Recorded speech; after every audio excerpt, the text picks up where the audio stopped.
In the cold grey streets of Manchester, Emma Thompson walked with heavy steps, her worn-out shoes echoing against the wet pavement. Winter had been cruel this year, and life had been even crueler. At 28, she carried more weight than most women. Her age, not just the weight of her small backpack, but the invisible burden of survival. The textile factory where she had worked for 7 years had closed suddenly last month. No warning, no severance, just a cold notice on the door, and hundreds of workers left wondering how they would feed their families. Emma's world had shattered in an instant, with her 6-year-old son Jack depending entirely on her. Their tiny 2-room apartment was a testament to their struggle. Peeling wallpaper, a creaky old radiator that barely pushed out warmth, and a kitchen so small that Jack could touch both walls when he stretched out his arms. Every corner told a story of survival, patches on clothes, carefully mended toys, and a piggy bank that seemed to grow emptier each day. Jack was a bright child with his father's blue eyes and his mother's stubborn determination. He didn't fully understand their situation, but he knew things were different now. No more extra treats, no more weekend trips to the park, no more new shoes when his old ones wore out. He watched his mother with a maturity that broke her heart. Every morning, Emma would wake up before sunrise preparing Jack's lunch, often just a simple sandwich made with whatever she could afford. She would kiss his forehead, make sure his second-hand school uniform was as neat as possible, and then begin her daily ritual of job hunting. The local job centre became her second home, hours spent filling out applications, creating and recreating her resume, waiting in long queues with other desperate job seekers. Each rejection felt like a personal failure. She had skills, she was willing to work, but opportunities seemed to slip through her fingers like sand. At night, after Jack was asleep, Emma would sit by the small window, looking out at the city lights. Her phone bill was overdue, the electricity was threatening disconnection, and the rent was coming due. The weight of responsibility pressed down on her shoulders like a physical force. Her family had mostly drifted away. Her parents had passed away years ago, and her sister lived in London, struggling with her own challenges. Emma had always been the strong one, the one who managed, the one who survived. But now, survival seemed like an impossible mountain to climb. The local community centre became a lifeline. Free computer classes, job training workshops, and occasional food support helped her keep going. Some days, a kind smile from a volunteer or a supportive word from a fellow job seeker would be the only thing that prevented her from breaking down completely. Jack remained her beacon of hope. His laughter, rare but precious, would cut through her worries. He would draw pictures of them together, stick figures holding hands with big smiles that seemed to say everything would be okay. Those drawings were stuck on their apartment wall, a colourful reminder of why she couldn't give up. Winter mornings were the hardest. Cold crept through the thin walls, making every movement a challenge. Emma would layer Jack's clothes, ensure he had a warm hat and gloves, and walk him to school. The walk was long, but they couldn't afford bus fare. Her smartphone, a lifeline to potential job opportunities, was an old model constantly on the brink of dying. She would carefully charge it at the community centre, saving every bit of electricity. Each message, each email was a potential chance to change their situation. Emma understood struggle intimately. She knew the difference between giving up and holding on was sometimes just a matter of taking one more step, breathing one more breath, believing in one more possibility. As the grey Manchester sky threatened another round of cold rain, Emma adjusted Jack's backpack, squared her shoulders and moved forward. She didn't know what the day would bring, but she knew she would face it with everything she had. Her story was just beginning, and hope, though fragile, was still alive. Thaw. Morning was bitter cold, with a sharp wind cutting through Manchester's narrow streets. Emma clutched her worn grocery bag, struggling against the freezing gusts. Her hands were red and trembling, fingers stiff from the chill. Jack walked beside her, his small frame tucked into a second-hand winter coat that was slightly too big. Robert. Wilson watched from the doorway of the local community centre. At 72, he had seen many winters, but something about Emma's determined yet exhausted walk caught his attention. He recognized that look, the quiet desperation of someone fighting against life's challenges. "Excuse me," he called out, his voice gentle but firm. Emma turned, instantly protective of Jack, her body language tense and ready to defend. Robert smiled, pointing to her grocery bag. "Would you like some help? That looks heavy." Most people would have walked past. Most would have avoided eye contact, wrapped in their own worries. But Robert was different. Years of teaching had taught him to recognize struggle, to see beyond surface appearances. Emma hesitated. Pride battled with exhaustion. Jack looked up, his blue eyes curious. "It's okay, Mum," he whispered, sensing something kind in the old man's demeanor. Robert helped carry the groceries to their small apartment. He noticed everything: the carefully mended curtains, the worn furniture, the child's drawings that covered one wall like a colorful map of hope. Emma felt exposed, vulnerable, under his observant gaze. "I used to be a teacher," Robert explained, sitting at their small kitchen table.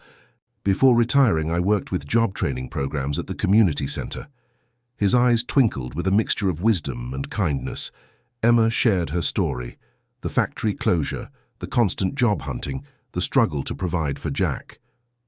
Robert listened without judgment, a rare gift in a world that often seemed cold and indifferent. "We have computer training classes," he mentioned casually, "free for job seekers, might help with finding new opportunities." He pulled out a brochure from his coat pocket, sliding it across the table. Jack, curious and bold, asked, "Do you have any storybooks, mister?" Robert's face lit up. He pulled an old book from his bag, a collection of children's adventures he always carried. Over the next weeks, a surprising friendship developed. Robert would watch Jack after school while Emma attended job training.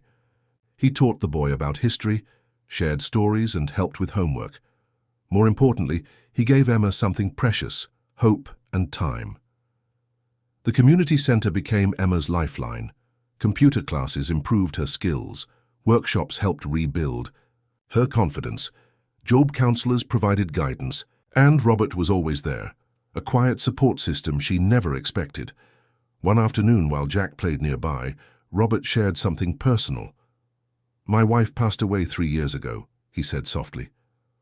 "I was lost until I realized helping others gives life meaning." His words carried the weight of lived experience. Emma's job hunt gradually improved. Her new computer skills opened doors previously closed. Resumes became more professional. Interview confidence grew. Small victories started accumulating.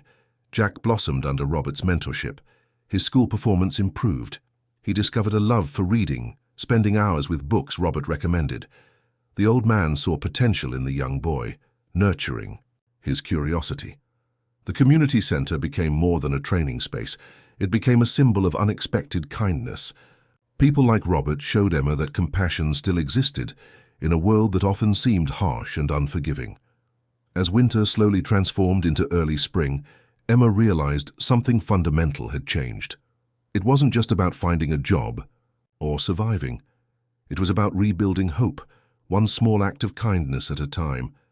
Jack would later remember this period as a magical time when an old man's kindness transformed their entire world. Robert wasn't just a friend, he became family. The universe, Emma realized, had strange ways of sending help. Sometimes it arrived unexpectedly, wearing a worn tweed jacket and carrying children's storybooks. Sometimes hope looked like an elderly gentleman with kind eyes and a gentle smile. Their journey was far from over. But for the first time in months, Emma felt something she had almost forgotten: the warm, persistent whisper of possibility. The morning sunlight streamed through the small apartment window, casting a warm glow on Emma's determined face. Her fingers clicked rapidly across the keyboard, each application a potential lifeline. After months of training and Robert's support, she was finally feeling confident. Michael Green, a local business owner, had been looking for an administrative assistant. His small marketing company needed someone reliable, organized, and willing to learn. Emma's recent computer training and recommendations from the community center caught his attention. The interview was different from others. Michael wasn't just looking for skills, he was looking for potential. He saw something in Emma, a resilience that went beyond typical job qualifications. Her story of supporting Jack, her commitment to learning and her quiet determination impressed him. "Part-time to start," Michael explained, "but with potential for growth." Those words meant everything to Emma. Part-time was perfect. It would allow her to balance work and Jack's care.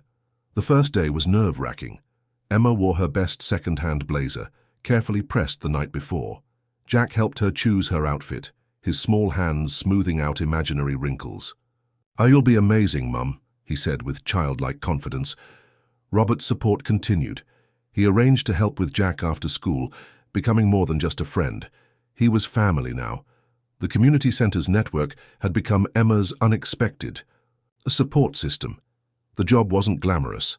Filing, answering phones, managing schedules, but to Emma it was a lifeline.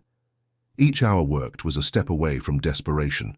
Michael recognized her potential, gradually giving her more responsibilities. Jack's world changed too. Robert helped with homework, introduced him to books that opened new worlds. The elderly man's patience and wisdom filled gaps Emma couldn't always manage. Jack's school performance improved. His teachers noticed a new confidence, a spark of curiosity. Finances began to stabilize. Small luxuries returned, a new pair of shoes for Jack, slightly better groceries, a little savings account she'd never thought possible. Emma started breathing easier, the constant worry slowly releasing its grip. The local community seemed to shift around them. Neighbors who had previously avoided eye contact now smiled. The struggling single mother was becoming a symbol of resilience. Emma's journey inspired others facing similar challenges. Michael's small business was growing, and Emma was growing with it. Her organizational skills, learned through years of managing their difficult life, became an asset. She wasn't just an employee. She was becoming indispensable. Weekends became special. Robert would take Jack to the local museum or park, giving Emma time to rest or study. The old man had become the grandfather Jack never had.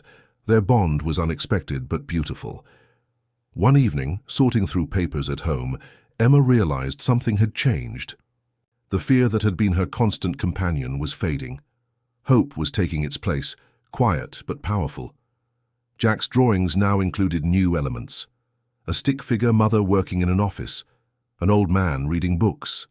Their small family represented something larger, the power of community, of never giving up. The turning point wasn't dramatic. It wasn't a single moment of triumph. Instead, it was a gradual transformation. Each small victory, a good report card, a successful work project, a kind gesture from a neighbor, built something stronger. Emma thought about her journey, from a desperate single mother facing potential homelessness to a working professional with a support system. The path hadn't been easy, but it had been worth every struggle.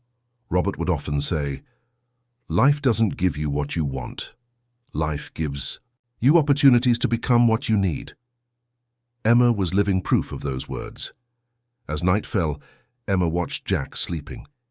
His peaceful face reminded her of why she fought so hard. The apartment, once a symbol of struggle, now felt like a home of hope. The city outside continued its rhythm, people moving, working, struggling, but inside their small space, a quiet victory was unfolding, a testament to resilience, kindness, and the unexpected ways life can change. Emma smiled, knowing tomorrow would bring another chance, another opportunity.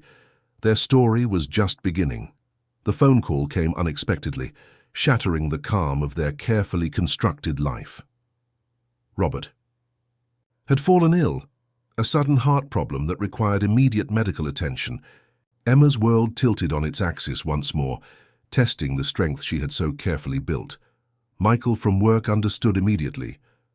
"Family comes first," he told her, offering flexible hours and support.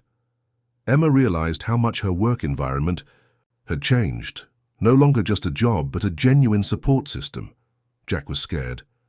The thought of Robert being unwell frightened him more than he could express. The elderly man who had become a grandfather figure was now lying in a hospital bed, looking fragile and small. The community rallied around them. Neighbors started bringing meals. The local church group offered to help with transportation. Emma's colleagues at the marketing firm organized a support network, taking turns helping with Jack or covering her work responsibilities. Hospital visits became a delicate dance of management. Emma would rush from work, collect Jack from school, visit Robert, then manage their evening routine. Exhaustion became her constant companion, but she refused to let it defeat her. Robert's condition was serious, but not hopeless. The doctors spoke of recovery, of careful management. Emma learned to read medical reports to understand complex health terminology. Her determination to understand matched her determination to help Robert heal. Jack showed a maturity beyond his years. He would sit quietly by Robert's hospital bed, reading books or drawing pictures. The elderly man's eyes would light up with each visit, drawing strength from the child's presence. The community center where Robert had first helped, Emma now became a support network for their family. Volunteers offered childcare, meal preparation, and emotional support. Emma discovered a web of kindness she never knew existed. Work became both a challenge and a sanctuary. Michael recognized Emma's struggle and provided additional support. Flexible hours, understanding colleagues, and genuine care transformed her workplace from a job to a second family. Financial challenges emerged. Medical bills, transportation costs, potential time off work. The pressure could have been overwhelming. But Emma had learned to be resourceful. She negotiated payment plans, sought community support, and managed every penny carefully. Jack's school became another pillar of support. Teachers offered extra help, understanding the family's challenges. They recognized the boy's potential, providing additional resources and emotional support. Nights were the hardest. After long days of work, hospital visits, and managing Jack's needs, Emma would fall into bed exhausted.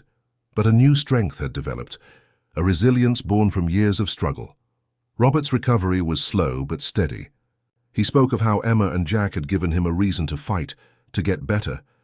Their visits, their love became his motivation for healing. The community watched and learned. Emma's journey became more than a personal story. It became a testament to human resilience. Single mothers, struggling families saw hope in her determination. Jack began to understand the power of community. He saw how people could come together, support each other, create a network of care. His young mind absorbed lessons of compassion and strength. Emma realized something profound. Challenges weren't obstacles. They were opportunities for growth. Each difficulty was a chance to become stronger, to learn, to evolve. Her relationship with Michael at work deepened. He wasn't just a boss anymore, but a genuine supporter. The company began implementing more family-friendly policies, inspired by stories like Emma's. Weekends became a time of healing and hope. Visits to Robert, quiet moments at home, small celebrations of progress. Jack would draw pictures documenting their journey, stick figures representing their growing strength. The city seemed to pulse with a different energy. Their small story was becoming a beacon of hope for others facing similar challenges. Emma had transformed from a struggling single mother to a symbol of resilience. As weeks passed, Robert's health improved. Jack's excitement grew with each positive report. Emma felt a sense of balance she had never experienced before. Their journey wasn't about perfection. It was about persistence, about finding strength in unexpected places, about creating family, not just through blood, but through love, support, and unwavering determination. 1 year had passed since the most challenging period of Emma's life. The Manchester sky seemed brighter, filled with possibilities that once felt impossible. Michael called Emma into his office, a smile spreading across his face. "Full-time position," he announced, sliding the contract across the desk. "With benefits." The words carried more than just a job offer. They represented transformation, hope, stability. Jack's academic performance had become exceptional. His teachers spoke of potential, of a bright future. The scholarship offer came as a surprise, a full academic support package that would cover future educational expenses. Emma's eyes filled with tears when she read the letter. Robert, now fully recovered, had become more than a friend. He was family, a grandfather Jack never had, a support system Emma had desperately needed. He had started volunteering at the community center, helping other struggling families find their path. Their tiny apartment, once a symbol of struggle, now felt like a home of possibility. Newly painted walls, carefully selected second-hand furniture, Jack's artwork displaying their journey. Each corner told a story of resilience. The marketing company had grown, with Emma becoming a key administrative manager. Her organizational skills, learned through years of survival, now translated into professional success. Michael recognized her potential, offering opportunities for further training and development. Jack's weekends were filled with learning. Robert would take him to museums, libraries, teaching him about history, science, and the power of knowledge. The boy's curiosity knew no bounds. His drawings became more complex, reflecting a world of expanding possibilities. The community that had supported them became their extended family. Neighbors who once barely acknowledged them now celebrated their success. Local businesses knew their story, saw their transformation as a beacon of hope. Emma reflected on their journey during quiet moments. The factory closure, the desperate job hunting, the health challenges, each obstacle had been a stepping stone. She had learned that survival wasn't about avoiding challenges, but about growing through them. Michael's company began implementing family support programs inspired by Emma's story. Flexible working hours, support for single parents, additional training opportunities. Her journey had become a catalyst for workplace change. Robert's health continued to improve. He had found new purpose in helping other families, sharing his wisdom, creating support networks. His relationship with Jack had become something extraordinary, a bond of love that transcended age and circumstance. Jack's scholarship wasn't just about academic achievement. It represented hope for families struggling to provide educational opportunities. He became a symbol of what was possible with support, determination, and love. The local community center where their journey had begun now used their story as an inspiration. Emma was invited to speak, to share her experiences, to show other struggling families that transformation was possible. Weekends became a celebration of their journey. Picnics in the park, visits to museums, quiet moments of reflection. Jack would listen to stories about their past, understanding the strength that had brought them here. Emma's financial management had transformed. A small savings account, careful, budgeting, planning for the future. The constant fear of survival had been replaced by strategic planning, by hope. The marketing company recognized Emma's unique skills. Her ability to organize, to manage complex situations, to remain calm under pressure. These were now valuable professional attributes. Promotions followed naturally. Jack's perspective on life had been shaped by their journey. He understood the value of education, of community, of never giving up. His drawings now included complex scenes of possibility, families supporting each other, people overcoming challenges. Robert continued to be their anchor. His wisdom, his love, his support remained constant. He had become more than a friend. He was the grandfather Jack had never known, the support system Emma had always needed. As another year approached, Emma looked at their life with quiet satisfaction. The struggle hadn't defeated them, it had transformed them. Their story was more than survival. It was about hope, about resilience, about the extraordinary potential hidden within ordinary lives. The Manchester sky continued to change, reflecting their journey, from grey and uncertain to bright and full of possibility.